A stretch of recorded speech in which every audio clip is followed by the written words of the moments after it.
Hola, ¿cómo les va? Un gusto estar con ustedes, como siempre, a través de los protagonistas del fin del mundo. Y seguimos por esta serie de programas desde el inicio de esta pandemia mundial, recreando o trayendo otra vez al aire distintos programas que hemos hecho en los últimos años.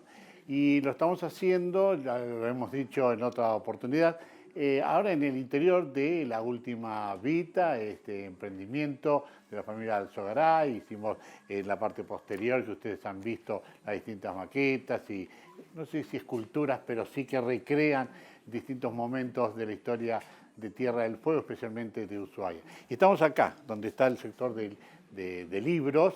A la familia hay que agradecerle, muchas veces nos han cedido libros para recomendarles a ustedes y de hecho lo vamos a continuar haciendo. ¿Y por qué nos venimos a este lugar y libros? Porque hoy el programa está dedicado a una entrevista hecha hace varios años atrás a un escritor argentino. Él es Alfredo Carlino. Alfredo Carlino, escuche bien, ha sido escritor, periodista, actor, boxeador, productor y militante político. Y hizo su presentación de uno de sus libros hace varios años atrás, 50 años con la poesía, aquí en la ciudad de Ushuaia. Por eso vamos a compartir ya la primera parte de la charla. Sí. Yo, con todo respeto, digo, es un personaje, Sí, un bohemio. muchas gracias, pero hable con toda libertad, que yo no me ofendo de nada. Alfredo. Claro. Bueno, Alfredo llegó a Ushuaia por primera vez. Sí. Me contaba recién que recorrió la Patagonia, pero nunca había llegado Nunca. a Ushuaia, ¿no?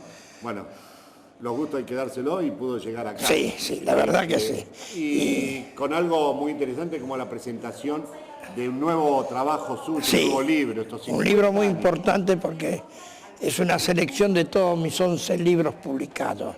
11 libros. Son 50 años de poesía. 50 No, esto se hace después de la muerte generalmente. Yo tuve el honor que me lo hagan en vida. Bien.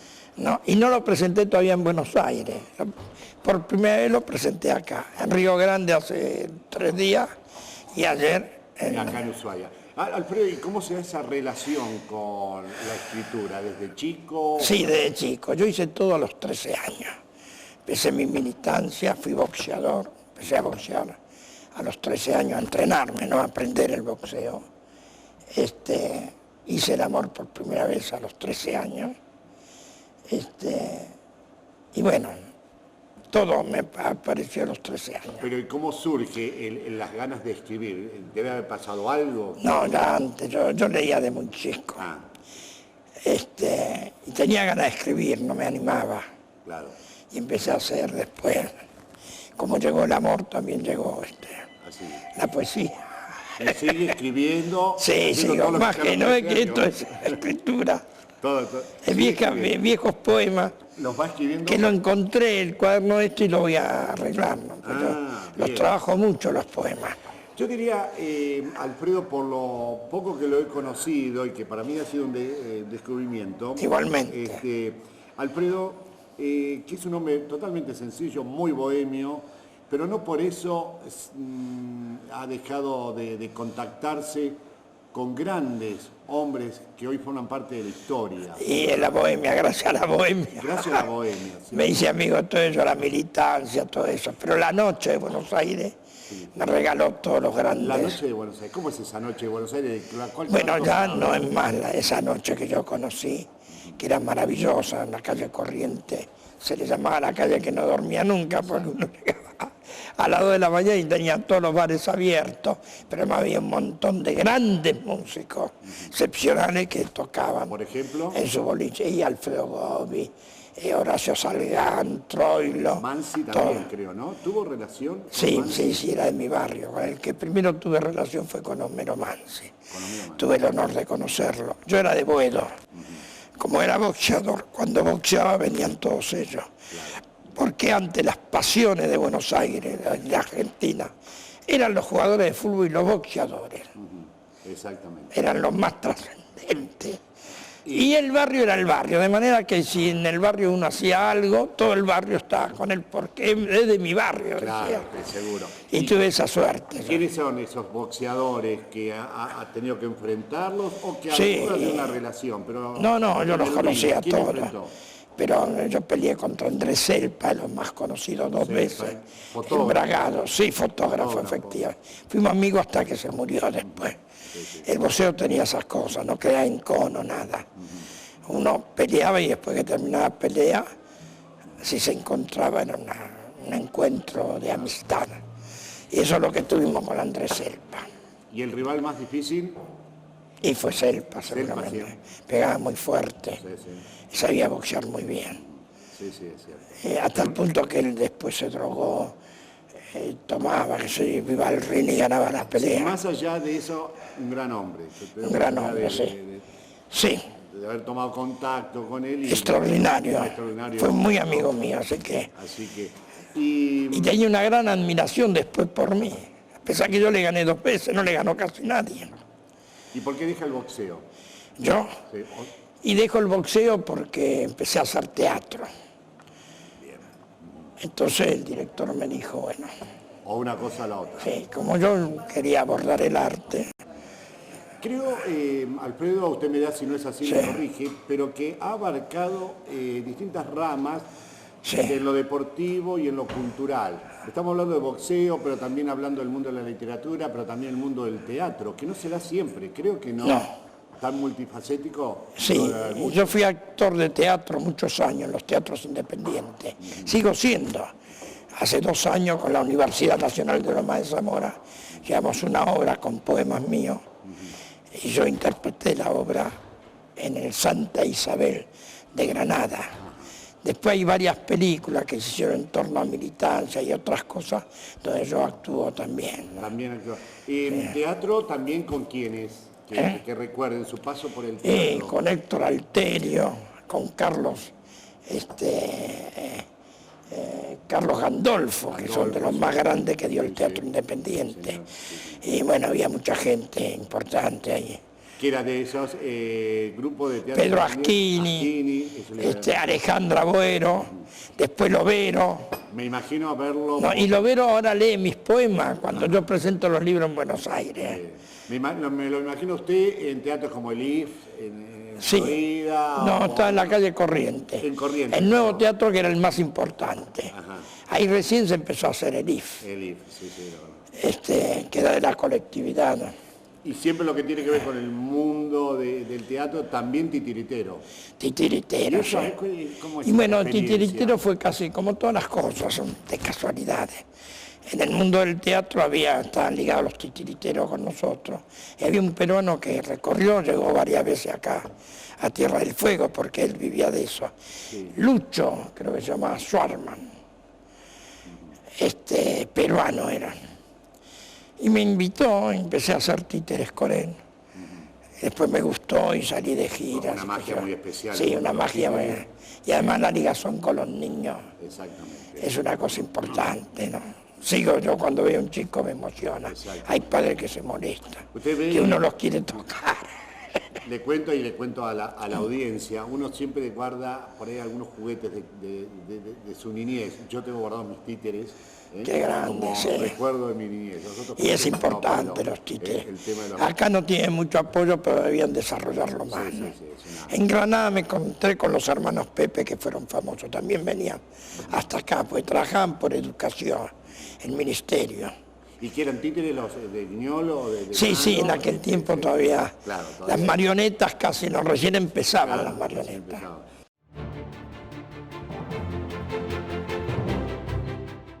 Carlino, en su etapa también de productor, colaboró mucho con el actor y cantante Leonardo Fabio y participó de esa documental Sinfonía de un Movimiento.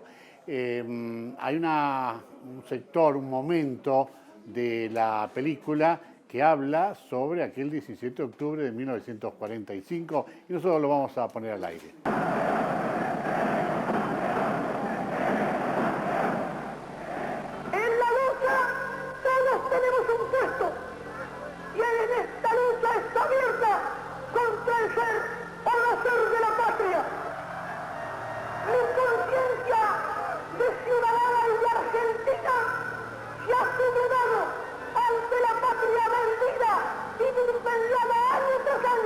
Gobierno tras gobierno, en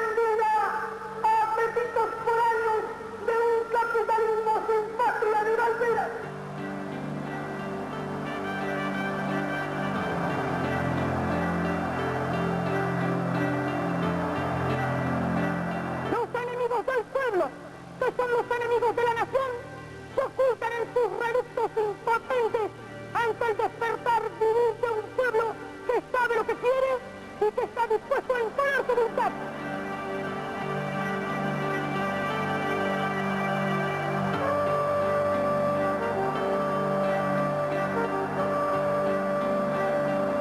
Vivimos épocas heroicas y no de cobardes ni de vendepatrias.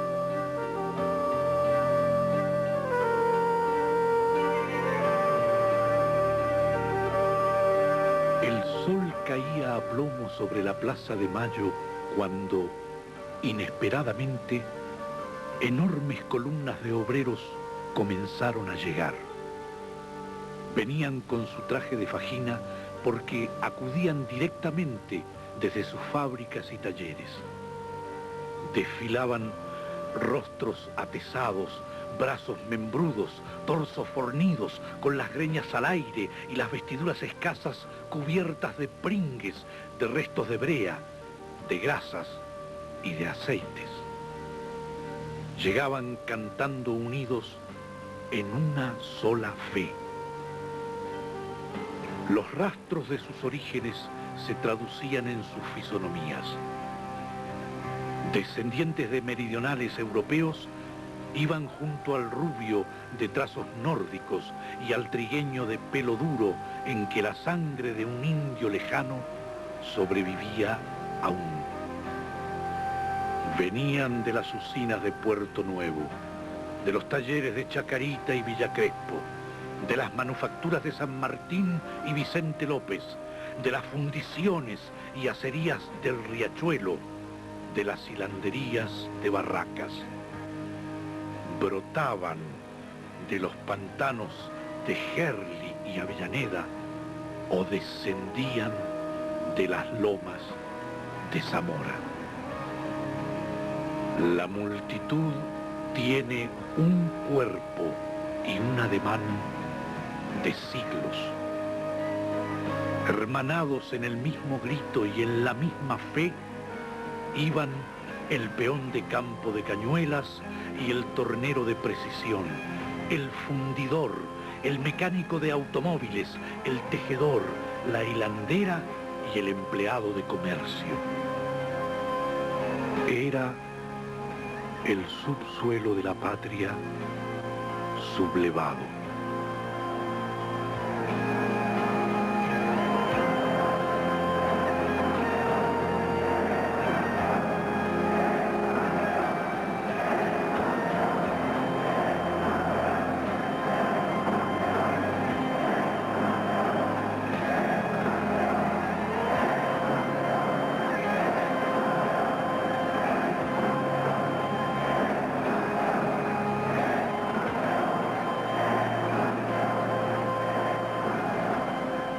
Vinieron a buscar al hospital militar, me llevaban a la casa del gobierno.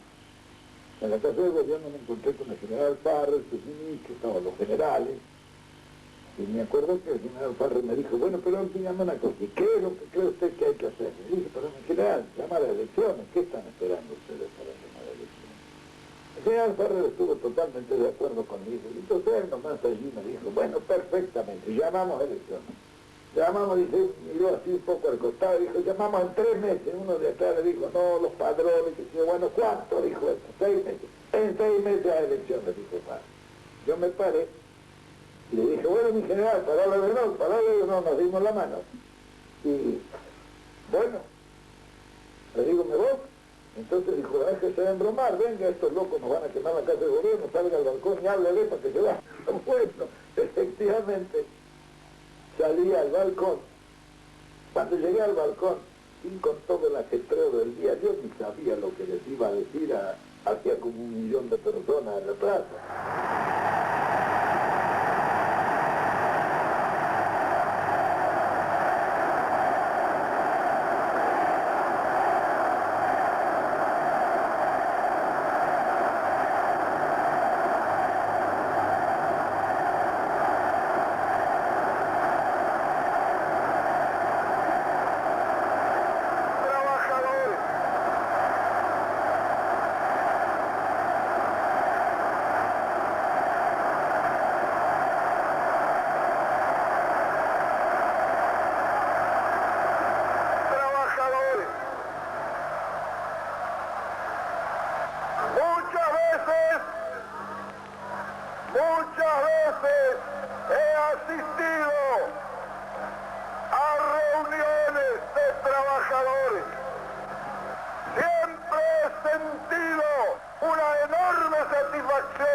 sentimos los verdaderos patriotas, porque al amar a la patria no amaremos sus campos o sus casas, amaremos a nuestros hermanos de nación.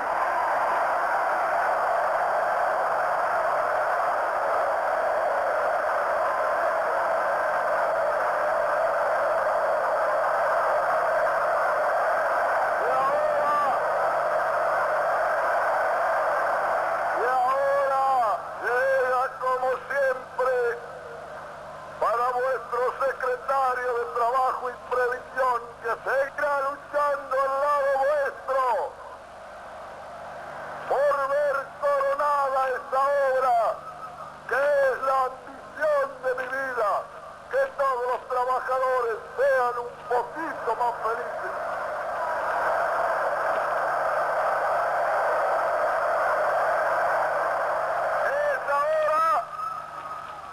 Es la hora del consejo, que lo doy con mi corazón tan abierto como puede presentarse a una cosa que uno tanto ama, el pueblo.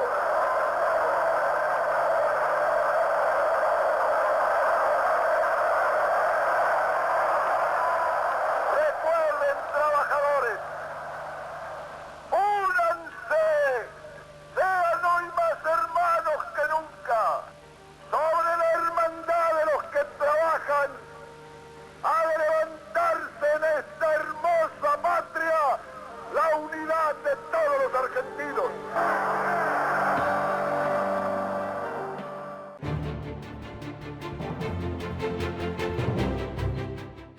Carlino nos cuenta que estuvo aquel 17 de octubre de 1945, momento que nace el justicialismo, y justamente él tenía solamente 13 años y marca para él un momento importante, una bisagra en su vida, porque ahí donde comienza su militancia política. Me habla de la militancia, usted es un hombre comprometido. Sí, yo soy peronista del 45. Del 45. Pero soy un peronista que admira el pensamiento de Perón y el desarrollo.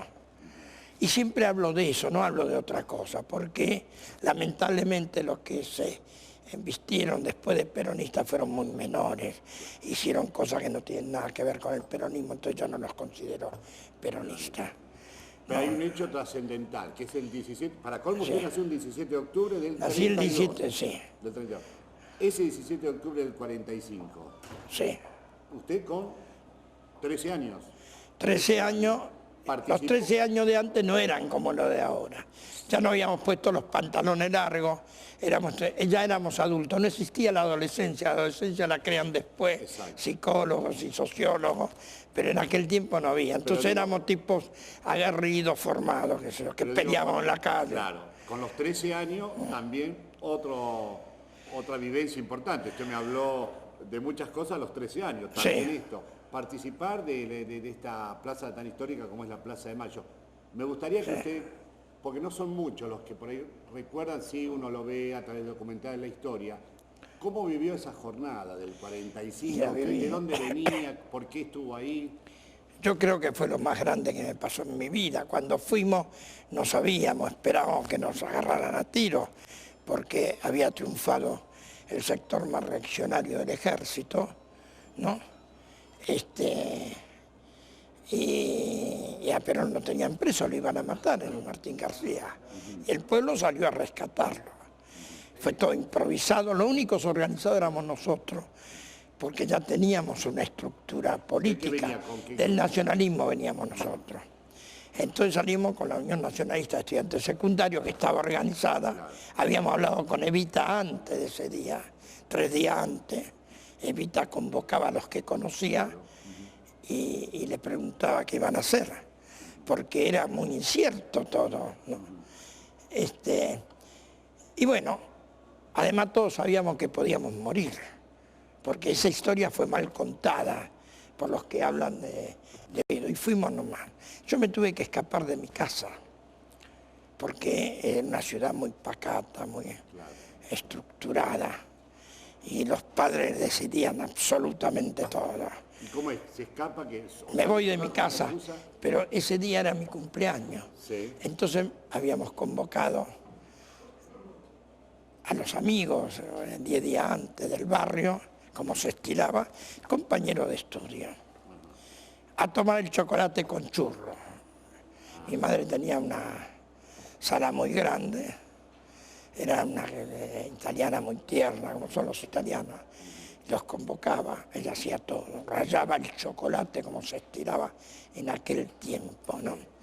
Y yo no aparecí más, ya me fui la noche anterior. Mi madre estaba desesperada, pues no tenía idea dónde estaba yo. Y era muy grave que alguien desaparezca a esa edad. ¿Y ella no imaginó que podía estar ahí? No, después al final se lo dijeron ya a la noche. Y ya había muerto Pasaponte, que yo lo nombro en uno de los poemas, que murió al lado mío, así que como murió él pude haber muerto yo, otro muchacho. A quienes lo están escuchando y viendo que estamos poniendo imágenes justamente de esos momentos, y ahí aparece usted, muy cerquita de las famosas fuentes de Plaza de Mayo. Sí, porque nosotros fuimos los primeros que estuvimos ahí. Una jornada de mucho calor. Mucho calor. Entonces los que venían de Morón de la Plata metieron la plata. Pero antes nos mojamos nosotros. Porque era mucho calor, era muy fuerte.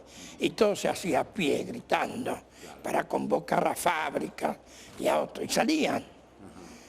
Nadie imaginó que en el 45 con 12 millones de habitantes se juntaran más de 1 millón de personas. Nadie esperaba, ni el mismo gobierno de momento, ni Farrer. Imaginó que se iba si Farrer no sabía nada. Fue algo muy Farrer estaba ahí como preso, porque había dado el contragolpe, ¿no? Los conservadores, Bernengo Lima la Marina, que era un ser siniestro y despreciable, y las cosas que decía vomitaba su odio. Bueno, como fue después del 55, bueno, él tuvo todos los golpes militares. No quería... Perón no quería, dijo yo no soy Perón, ya. Como diciendo acá se terminó. Le dijo a los obreros se terminaron los aumentos, así, ¿no? Por eso después tiene que renunciar. No, porque Perón ordena, cuando le piden venga a salvarnos, porque había 1 millón de personas presionando y gritando lo queremos a Perón, entonces lo pusieron a Mercante, que había sido un héroe en esa jornada, para hablar y el pueblo le dice no. A Colón, que tenía el diario en aquel tiempo, La Época, era el director, y luchó mucho para que se haga esa movilización, y la gente le dijo no. Entonces no sabía, tenía mucho miedo. Ábalos, que era el jefe de la Contrarre, tenía mucho miedo. Además lo llevaron a Martín García Perón para matarlo. Y cuando ve esa multitud, además el ejército, la mitad del ejército, algunos coroneles, teniente coronel y capitán, y que nosotros estamos con el pueblo. Si ustedes reprimen, nosotros salimos a defender al pueblo, por eso no nos masacraron. Ahora, Alfredo, yo me quedo en que tenía 13 años, con muchas vivencias, todo, pero esto no se había vivido en el país, una situación así. ¿Cómo lo vivió usted desde sus 13 años? No ahora. Y lo viví en el Holgorio, después que triunfamos. ¿Pero había miedos o algo? Porque sí, cómo no, sí. Pero nosotros fuimos dispuestos a todo, sobre todo a esa edad. Claro. Pero fueron los obreros dispuestos a morir. Algo que nadie lo dice, porque se había anunciado una gran represión del ejército contra el pueblo. Y en aquel tiempo se despreciaba al pueblo, a los obreros de aquel tiempo, que eran desarrapados, que eran en la fábrica, no se morían de hambre. Y entonces eran los negros, sobre todo que eran gente del interior, que había arribado a Buenos Aires en busca de algún trabajo y qué sé yo, y eran los cabecitas. A pesar de que había generales que eran del interior, pero ellos le decían cabecita, el desprecio. El término empieza a aparecer ahí. Y entonces no solo la presencia nuestra popular, nunca se había visto ningún acto de esa característica, espontáneo, sin dirigente. Bueno, eso es lo que marca y está dentro de la historia, que fue tan espontáneo. Son totalmente espontáneos. Los que más organizados fuimos nosotros, los nacionalistas, pues teníamos una estructura. Además éramos los que luchábamos siempre, ¿no? ¿Y qué pasa? La noche termina este tema y ¿qué pasó con su madre? ¿Le tiene que decir al final dónde había ido? No, mi madre me había denunciado a la policía, todos no sabía qué pasaba. Después le dicen a algunos de los compañeros, Mi madre lloraba, se golpeaba la cara, ¿eh? ¿Y algún reto de su madre? No, mi madre después me dijo de todo. Pero como ellos también adherían al peronismo, y había triunfado. Claro. Pero sí, fue bravo. Yo le dije, mamá, la patria, el pueblo está antes que nada. ¿Y lo entendió? Sí, no lo entendían. Una calabresa no lo entendía. Claro. Pero nadie entendía en aquella época eso.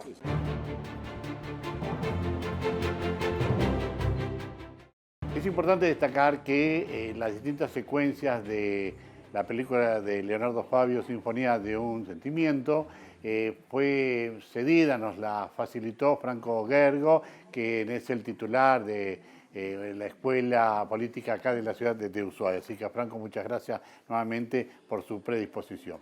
Volvemos ahora a la entrevista con Carlino, con Alfredo Carlino, este escritor, y él trabajaba en la Secretaría de Prensa del entonces presidente Juan Domingo Perón, allí en la Casa Rosada, así que vivió muy de cerca lo acontecido en el año 1955, ese 16 de junio, con ese bombardeo a la Plaza de Mayo. Así lo recuerda. No lo podíamos creer, porque no había habido ningún hecho que anticipara nada de eso. Y la gente creyó al principio que esos aviones estaban festejando el Día de la Bandera, que era el 20 de junio, porque era una ciudad pacífica en aquel tiempo. No.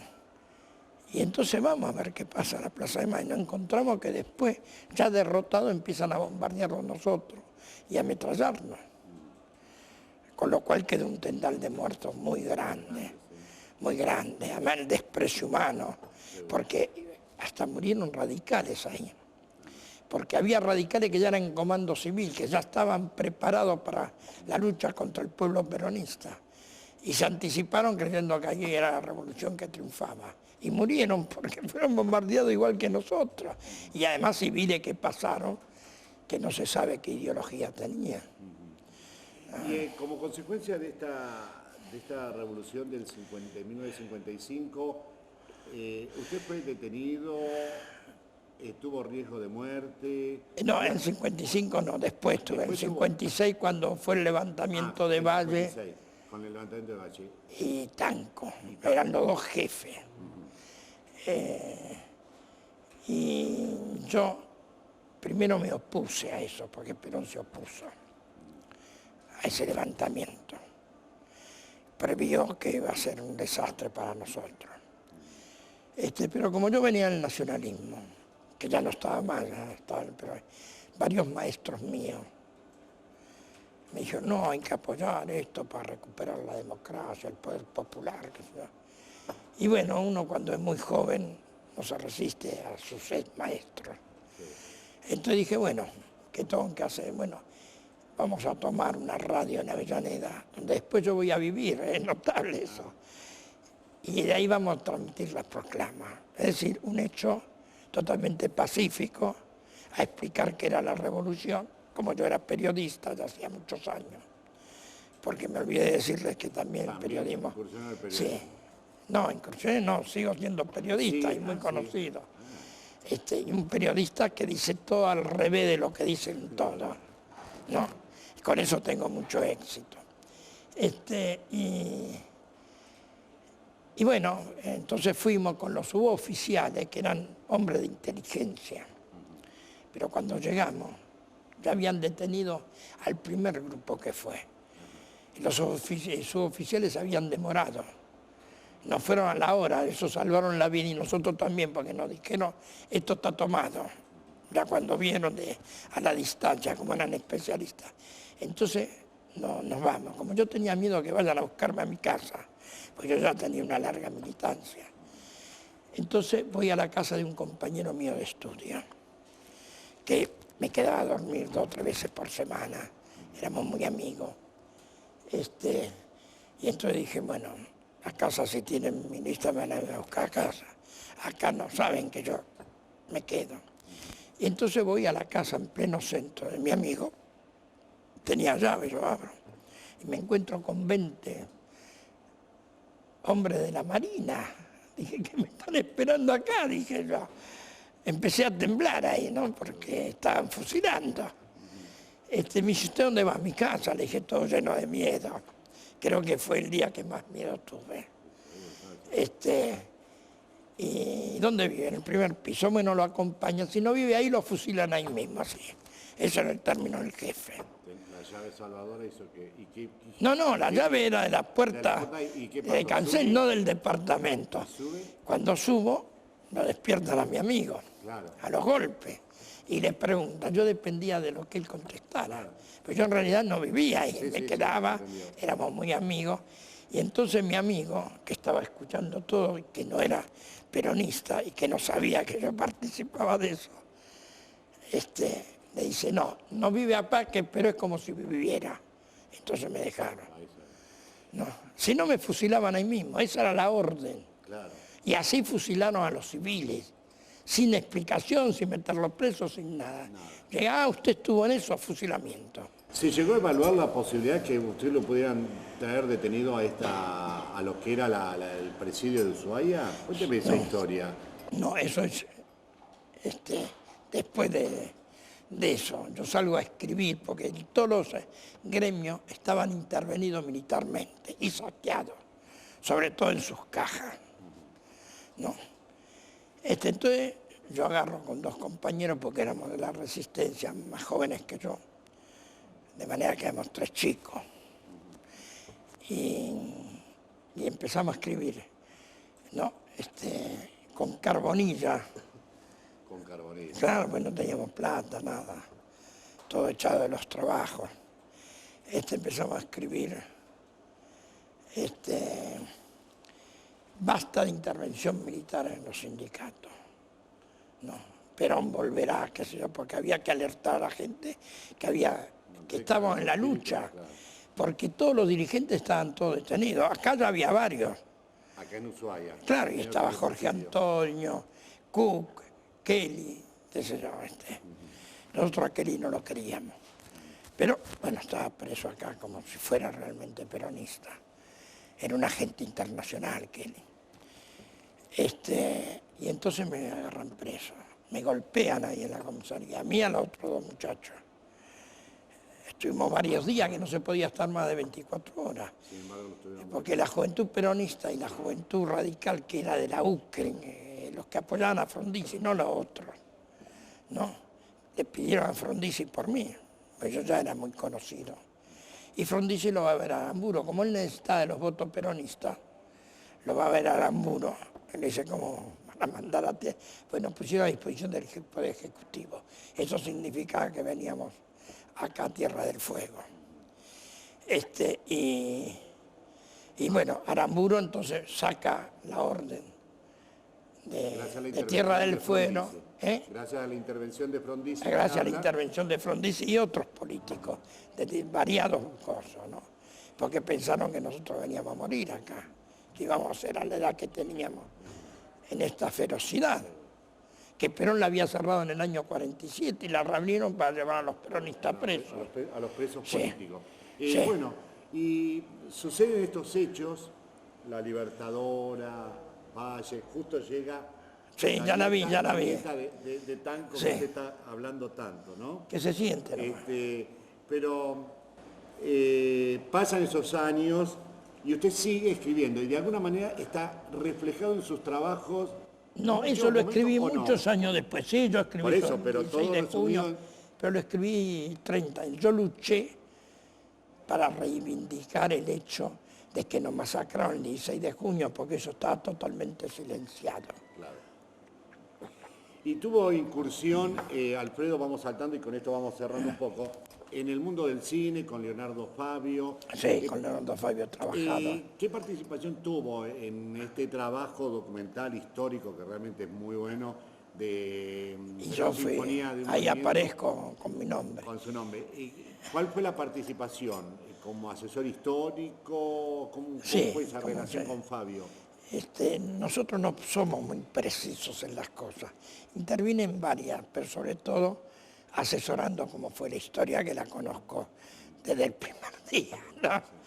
Y entonces hice trabajo sobre Carrillo. Algunos salieron y otros no. La relación de Perón y el Che, que es muy importante, Perón y el Che. porque tuvieron una gran amistad, a pesar de lo que creen. Y entonces lo asesoré en eso. Tampoco salió eso, salieron otras cosas. Pero es una obra maestra esa. El otro día estaba hablando en mi audición y llamó para felicitarme, porque él me admira mucho. Y bueno, y pude hablar de la obra, porque la última obra de él, de paso lo digo a ustedes, El Aniceto, es una obra maestra hecha en ballet, la única película hecha en ballet, pero que es una película con guión, la relación del amor, todo, y bailada, extraordinariamente, porque son grandes bailarines de lo mejor que tiene la Argentina. No, y no le han dado mucha bolilla. No, son esas películas que... Pero ahora la va a relanzar. Pero No, porque vino en el conflicto con el campo y los medios están... más abordados ese tema. Alfredo, le agradezco estos minutos que nos ha regalado. Es un escritor de café. Sí, yo siempre... Es su lugar, ¿no? Su lugar mi lugar es el café. Todo el desarrollo de mi vida, estudiante, todo, fue en el café. Yo estudiaba y rendía los exámenes en el café. Exacto. Sí. Un café, cualquier café de Buenos Cualquier Aires, café. pero también de pronto puede ser en España. Sí, en España hago lo mismo, en todos lados. Soy un hombre de café yo. ¿Y a quiénes Ahora estaba corrigiendo acá, ¿no? En la pieza del hotel. Ajá, bien. Porque necesito este espacio. Y contento con este trabajo, 11 trabajos que ha realizado. Sí, ¿Cómo se siente? 11 libros. Y con más ganas de seguir. Y escribiendo porque y esto es lo publicando. que demuestra, porque claro, como uno ha crecido mucho, tiene muchos detractores, no muchos, pero algunos. Y esto demuestra la coherencia que yo he tenido toda mi vida y el lenguaje que he empleado, una cosa estética sobre lo popular que es muy difícil. Habiendo vivido tantas experiencias, habiendo participado en tantos hechos que forman parte ya de la historia de este país, ¿se siente de alguna manera reconocido? Sí, yo soy por la muy gente? reconocido. ¿Sí? Sí, en todo el país. Acá había gente que me estaba esperando cuando se enteró que yo venía. Y vinieron amigos que hace 30 años que no veo, que están ahora acá. Vino un exiliado periodista que estuvo en Francia muchos años, ¿no? Bueno, Alfredo, yo le agradezco nuevamente estos minutos que nos ha dado, su predisposición. Insisto, y con esto cierro lo que le dije en la apertura. Yo sinceramente lo descubrí con su llegada acá. Le agradezco muchísimo. Muchas gracias, Alfredo.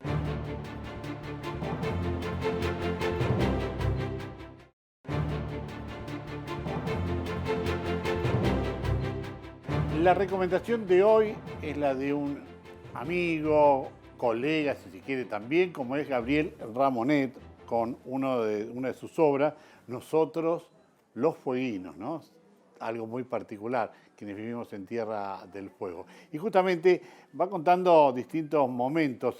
Gabriel, son escritos cortos, habla de la fantasía de volver al norte, me acuerdo cuando llegué a la isla, bueno, situaciones que todos o casi todos hemos vivido o estamos viviendo. Y dice justamente Gabriel, ¿y de qué sirve entonces interrogarnos de manera retórica sobre lo que no somos todavía, pero seguramente vamos a llegar a ser, más tarde o más temprano, se pregunta Ramonet? Sirve para empezar a nombrarnos.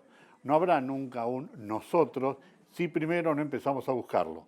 No somos todavía, pero podemos ser, depende de nosotros, los fueguinos. Ese es el título de esta obra que hoy recomendamos, Nosotros los Fueguinos, de Gabriel Ramonet. Con esta recomendación ponemos punto final al programa de hoy de los protagonistas del fin del mundo. Muchas gracias.